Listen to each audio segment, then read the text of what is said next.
G'day there guys, it's your main man Markee, and welcome back to another episode of r/AmITheA. Now on our first story today, OP demands his sister pay for the big mess that she made in his car. But whose fault is the mess in the first place? That is a very good question. Now if you love today's bloody good content, I want you to sit back, relax, chuck a prawn of the Barbie, smack that like button, and enjoy the stories. Let's go. Am I the asshole for asking my sister and brother-in-law to pay to clean the urine in my truck? I, 24 female, have a truck, and therefore am everyone's first contact if they need to move anything. I typically have reasons to get out of it, but this time my sister, 27 female, needed help moving. She and her husband have my nephew, 2, and are expecting twins next month, so bought a house about an hour away from their apartment, and they're trying to get settled before the babies are born. I had plans, but pushed them back so I could help them make 2 trips to the new house. My sister was packing things at the apartment and came with us on the second trip to the house. About 20 minutes away from the new house, my sister said we needed to pull over so she could use the bathroom. I let her know how close we were so she could hold it for a little longer. Her husband demanded that I pull into the nearest gas station, but we were about to pass it anyway, so again I said that she could hold it for a bit. Well, she released a full bladder of piss all over the back of my truck. She couldn't get it all cleaned out when we got to the house, so I told her that I want them to cover the rest of the cleanup. My brother-in-law lost it on me and said they wouldn't pay for anything since I wouldn't pull over. My sister is a grown woman that I've known my whole life. She can hold it for 15 minutes. Now I have a truck full of piss and half my family isn't talking to me. Am I the asshole for expecting an adult to be responsible for their own pee? Now in the comments, you're the asshole, you're the asshole, you're the asshole. Any grown adult knows that pregnant women, especially 8 months pregnant with twins, absolutely need to use the bathroom when they say they need to. Wow. I'm absolutely shocked at your idiocy and disregard for your sister. And for the record, I'm usually really understanding on these Am I the Asshole posts, but you've actually gotten me worked up over here. Kudos. Also to add, twins don't always get to full term. Most twins are delivered in month 8, so she could have needed to pee or her water could have broken. Either way, he should have stopped. As a twin who once danced on my mother's bladder, OP, you are 100% the asshole. You're the asshole. Source, 8 months pregnant. When I say we need to stop somewhere, that means we need to stop somewhere. And she's got twins. Know that I'm laughing at you and your stinky urine truck. Dude, you are mansplaining pregnancy. You're the asshole. He's literally saying that he knows more about a pregnant woman's body than the woman, or any woman, herself. She could have just held it. No one wants to wet themselves. Like, do you know how painfully full your bladder has to be for the control function to not work as an adult? Because it's painful when it's that full, and the control really does hit a limit before finally your bladder goes into an involuntary release. Adults have an involuntary release moment too. If a person pees themselves in a truck or publicly, it sure as crap isn't a choice. And holding it for 15 minutes while not 1, but 2 babies are drop-kicking your bladder that has had the space that it can be used already reduced when it's full? That release moment comes a lot faster. Unexposed is titled, Am I the asshole for refusing to give up my seat on a flight due to a person who has a guide dog and is visiting a family member in the hospital due to the fact that I have a dog allergy? I have a severe dog allergy. It can have varying degrees of severity when it comes to my reactions when I'm exposed to dogs. In short, being in a closed environment with a dog is out of the question. Earlier today, I was boarding my flight with my friends, since we're all going on vacation together. As I'm boarding, I find that one of the passengers is boarding with a golden retriever with a guide dog vest on it. I want to make it clear that I'm not questioning whether this was a guide dog or not. This was also a fairly small plane, since the flight would only take around an hour. As I mentioned, I cannot be in a confined space with a dog. I told one of the flight attendants my concerns, since I could have potentially ended up in a hospital if I had to fly with this dog. The flight attendant informed the woman with the dog, who goes into hysterics, saying that she is visiting a sick family member and can't afford to miss her flight. I'm not sure how sick the family member in question was or is. The flight attendant asked if I'd be willing to miss this flight and catch the next one that would be leaving in around 2 hours. I was offered a seat in first class if I was willing to do this. I said, unfortunately, that I wouldn't be able to do this since I had paid for my vacation. Due to the size of the plane, the dog would not be able to go into the hold. The woman started insulting my character, saying that I was heartless for putting my vacation over her sick family member. I got on the plane and sat with my friends.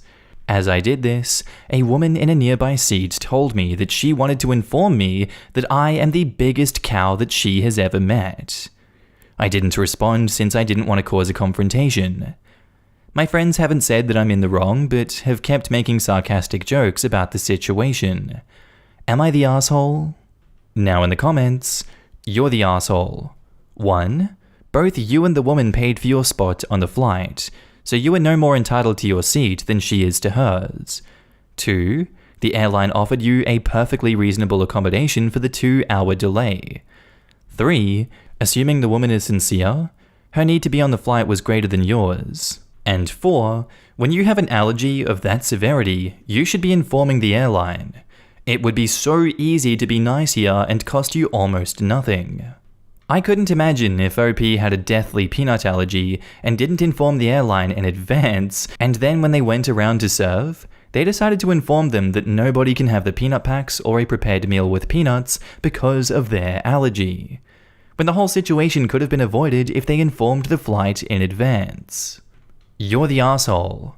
You'd have missed a few hours of vacation, whereas that woman's relatives might not have had 2 extra hours to live. You are selfish and an asshole. Yep, I'd give 2 hours of my holiday to anyone who was flying because of a family medical emergency. Give me that first class ticket and a couple of drink vouchers for the airport lounge. My vacation can start with a mojito right now.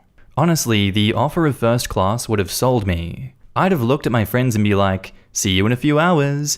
I'm flying first class, mother truckers. Info. Can you clarify why you refused the first class ticket in the flight that was 2 hours later? Given how your friends are reacting, it seems like they would have been okay waiting, and you don't say anything about missing a connecting flight. And OP replies, at the time, the entire situation was really stressful. If I'm honest, I can't do anything about my allergies, since I could potentially become severely unwell if I'm exposed to dogs in a closed space, so I can't constantly put myself last due to an allergy that I can't control. And back to that question, edit to add, from the extra info you did and didn't give, you're the asshole. It's no wonder you don't want to be identified. I think deep down you know how awful you were. She would have let the airline know that she had a service dog when she booked. She was going for a family emergency. You didn't tell the airline that you had a life-threatening allergy when you booked, as you would have mentioned this if you had. You were going on vacation. You were offered first-class tickets to delay your vacation by 2 hours. And someone else replies to OP, nobody is questioning your dog allergy. The fact that you are focused on this is interesting. It's a situation where 2 people have genuine needs that cannot be met at the same time. The question then becomes, who has priority to have those needs met? The person visiting a sick relative takes precedence over the person going on vacation, especially when you take into account the 2-hour delay. That delay means almost nothing to you and your vacation, but could mean that she's arrived too late to see someone before they died. You're the asshole. Unexposed is titled, Am I the asshole for telling my mum and stepdad the real reason I was upset? I am a teenage girl and was born when my mum was 18. I see my dad like 3 days a year at Christmas. My dad doesn't want me as much as he wants his other kids, but I try not to take it personally. My stepdad, who has been in my life since I've been 5, is really nice to me, but I don't think he would care if I didn't exist. But he makes my mum and little brother, my mum and stepdad's bio kid, so happy, and does a lot for me, and for that, he means everything to me. My mum is pregnant again, and this time I get a little sister. I'm just a little nervous, but my stepdad hasn't said anything about having his first daughter. So I really do appreciate him being sensitive to me, even though I don't think he considers me to be his daughter. My mum is excited for another daughter too, and has been shopping for clothes and been putting together a nursery with me, because I'm really good at art and am painting a mural for my sister. She keeps saying things to me like, "I'm so grateful to be able to give all this to the baby that I wasn't able to give you," and that she is blessed that she doesn't have to do it alone, and that she's really excited to see my stepdad be a dad again. I know I'm being selfish, so please don't think low of me because of course I want my mum to be happy, but when she says things like this, I feel like I'm worth less and that I am a burden. And then I feel bad for feeling bad because I want my mum to have a good life, and she at least stuck around because she could have left me like my dad did. Painting is really therapeutic to me, so I've been hiding away painting the nursery. At dinner today, my mum asked me why I'd been so quiet, and I told her about my feelings. And she got sad, and my stepdad had to comfort her. I told her that I love her, and was so grateful that she is my mum, and for all that she has done for me. But she was still upset. I feel like the arsehole because I knew she would get sad when I told her my feelings, but I told her anyways. I think that hurting someone's feelings on purpose is the worst thing that you can do. But I know that it's important to be honest, so I'm really conflicted. Can you guys tell me, and if I am being one, I will make my mum and stepdad breakfast in bed to make it up to them, and finish the nursery at night to surprise them. OP has offered the following explanation for why they think they might be the arsehole.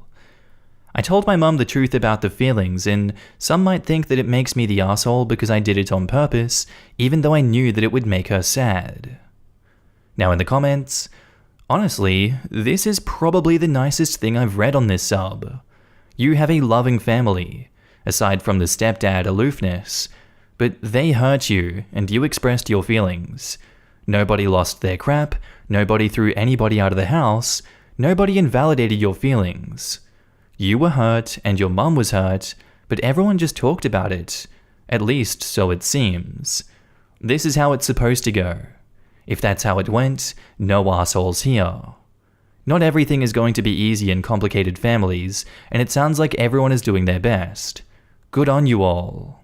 And OP replies, "We didn't talk about it, and it has been a few hours, and I'm shaking because I feel mean. And he might love me, but I don't know. He does treat me the same." Not the arsehole. Your mother needs to hear this from you. Her words are knives into your soul. She's basically saying that this child is going to get a better version of her than you got. These statements come from a place of insecurity and doubt. She feels that she could have done more for you, and likely feels like a failure in the life that she was able to give you, but that doesn't excuse saying these things out loud where you can hear them, because she is making you feel less. She is the adult here. You should express how you feel, even if it makes her feel bad. She needs to remember that you still need her to do the best with you. She doesn't get to have a do-over with her newest daughter and not continue to do her best for you. If she tries to turn this around on you, ask for family therapy for the two of you. And OP replies, "I don't think she's a failure. She is the best mum, and I've never been hungry or not had a home." Your mum's insecurities aren't because you think that she's a failure. It's because she thinks that she did not provide everything that she could for you. This happens a lot when there's a second marriage and additional kids. The truth is, she will be a different mum to your siblings, not because she loves them more, but because she is in a different place than she was at 18. Let her know that you understand that, but when she says that to you, it hurts you. And now back to the post, we have a series of edits. Edit 1. I went to talk to my mum, but she was sleeping.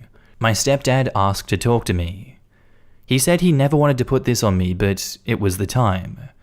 He told me that he loved me and that I am his daughter, no questions asked. He said he didn't want to talk to me about being my dad because he didn't want to bring up bad feelings for me about my real dad. He wants to adopt me, but didn't want to pressure me, and if he did, my bio dad would have to sign away his rights. He was worried that my bio dad would 1. Not put up a fight and that it would hurt me, or 2. fight, but still not want to see me more and hurt me, so he was avoiding the topic. I said I want him to be my real dad and that I want his last name. He said we will see what we can do, and if it doesn't work, we can try and hyphenate, and I can still use his last name as mine on my jerseys and stuff for soccer, and that as soon as I turned 18, we would change it. He told me he would take care of me forever, and that he is so proud of me, and that I've never been or never will be a burden. He said that I don't need to be so nice all the time, and if I'm an evil teenage girl, he would still love me as much as he does now. He also told me that he never wants me to feel pressured to babysit, because even though they're young parents to me, they are still my parents, and it is their job to raise us all. Edit 2, I talked to my mum this morning, and she said that she wasn't mad at me, and just mad at herself. She told me she wishes she could have given me more, and I told her that she gave me more time with her, and that was enough for me. She said she had no idea how to be a mum when I was born, and doesn't know how I turned out to be so good, but she is happy. She told me that I better be selfish today because she wants to go shopping and buy me lots of things. She said I have never been a burden, and that I'm the best thing that happened to her. She said I should go to therapy because being a people pleaser is bad. Also, my mum and dad called my bio dad this morning, and he agreed to sign away his rights. I got a little sad and cried a lot, and I don't know why, because I wanted him to sign them away, but my mum and stepdad hugged me a lot, and we're going to have a party tonight with both my mum's family and my dad's family. My dad's family, especially my grandma and grandpa, are really excited that I finally am going to have their last name, and grandma has sent me pictures of gold necklaces that she wants to have made for me with my new last name. Our next post is titled, Am I the asshole for expecting my partner to know how to spell our 2-year-old's name? So my 36 female, partner 38 male, recently started a new job. While filling out insurance information, he texts me to ask her birthday and social security number. So I'm mildly annoyed because our daughter turns 2 in under 2 weeks, and we've been planning her gift/party, etc. This is important info that he should know. The birthday, not SSN. Plus, she's been with us for what is essentially 2 years. I have known he is garbage with remembering dates. We've been together for nearly 7 years and he can't remember my birthday, or any of his family's for that matter. So I grumble, but send him the info. Then, a few minutes later, I get a text asking for my daughter's full name. Now, her name isn't common, but to my knowledge, there aren't any existing spelling variations. We chose her name together months before she was born. I sent him the info and a text asking, "Seriously? You don't know your only child's full name?" To which he replied, "Sure, lose out on thousands of dollars of insurance every month because I didn't double-check spelling." I replied, "You should know how to spell her name. She is under 2 weeks away from 2 years old. Why isn't knowing the very crucial information, name and birthday, of our kid not important enough to you to have learned any time in the past 2 years? To which he replied, "Drop it," and is no longer responding to texts.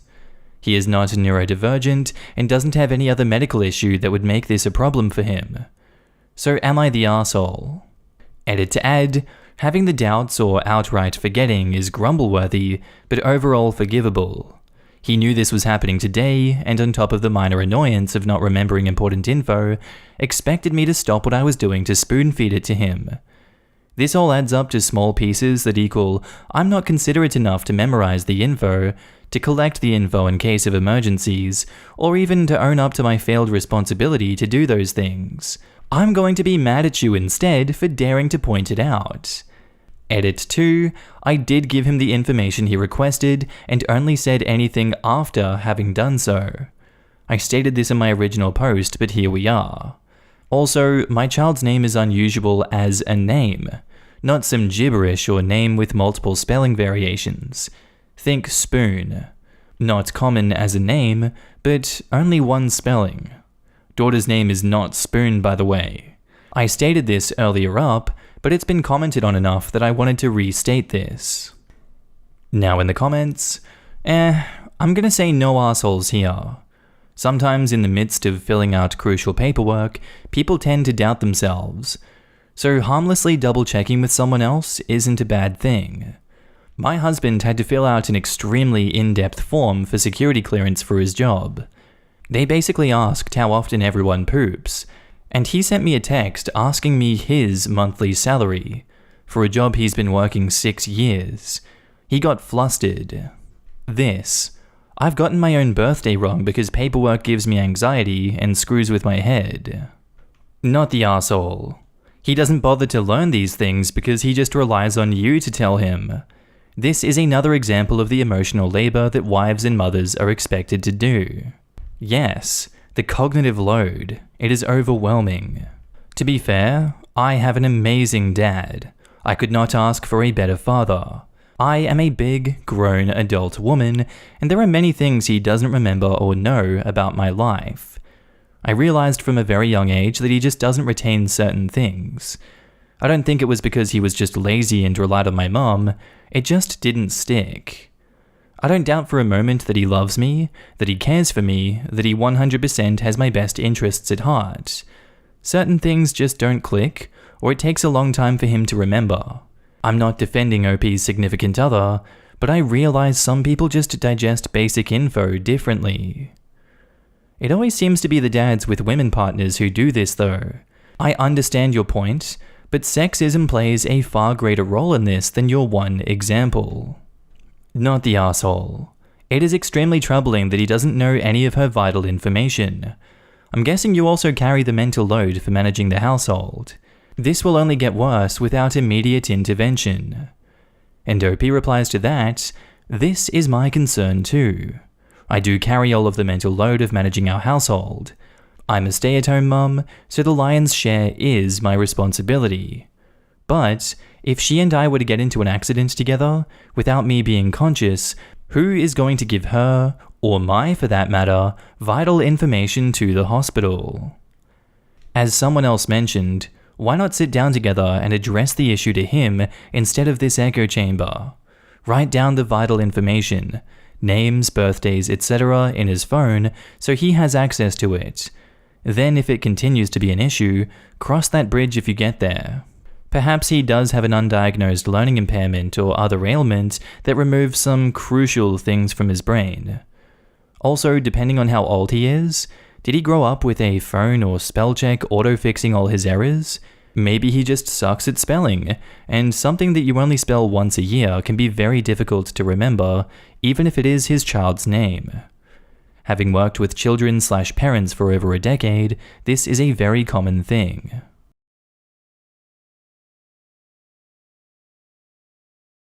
Anyway guys, I think that's where I'm going to end today's video. If you did like it, tell me what you thought about it down in the comments below, and make sure to just interact with everyone in this community. I love each and every one of you that I get to see on a daily basis. And don't forget, if you are a Patreon subscriber, I love you. You're on the screen right now with the YouTube members as well. If you see yourself, give yourself a pat in the back. You guys help me continue this YouTube journey. You keep me going. I see you guys everywhere. I see your messages, and thank you so much for supporting me. I really love every single one of you. But with that all said, I'm going to be signing off now, guys. I hope you have a good day, night, sleep, whatever you're up to, and I'll see you in the next episode. Bye.